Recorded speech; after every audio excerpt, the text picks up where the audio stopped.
আলাইকুম প্রিয় দর্শক ভাই ও বোনেরা। আসলে এই যে কুয়াশা লাগছে, কুয়াশা লাগার পরেও আমরা কৃষক মাঠে সবাই তো আলুর দাম বাড়ে গেলে খুব চিকরা পাকড়া করেন। যখন কৃষক তোলার সময় আলুর দাম পাচ্ছে না, তখন আপনারা তা কেউ কথাই বলতেছেন না। আপনারা দেখেন এই যে মাঠটা আছে, এরকম হাজার হাজার মাঠ, আর প্রত্যেকের যে খরচা গেছে, এখানে কোনো খরচার আপনারা তো বিল দিতে চাচ্ছেন না। আপনারা আসলে দেখেন এই পুরা মাঠটা এখনও তুলতে শুরু করিনি, তবে যখন তুলতে শুরু করবে সবগুলাই তো একসাথে উঠবে না।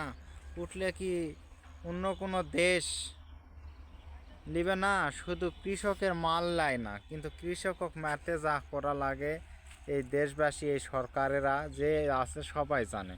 আমি অনুরোধ করব আমাদের আলুর যেন আমরা ন্যায্য মূল্য পাই, ন্যায্য একটা টাকা যেন প্রত্যেকটা কৃষক পায়। যারা কষ্ট করছে, গ্রামের মানুষজন যে কষ্ট করে, কষ্টের যেন শ্রমের দামটা তারা পায়। তাদের দাম পেলেই তারা এত খুশি, আর দাম না পেলে তো তারা খুশি হয় না।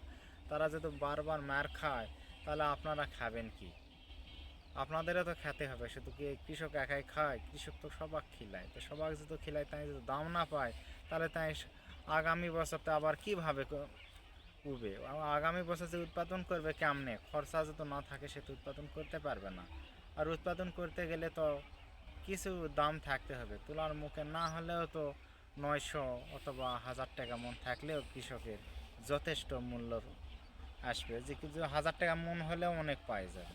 আর যদি এই 200-300 মন যায়, তাহলে কৃষক শেষ, দেশ শেষ, আপনারাও শেষ।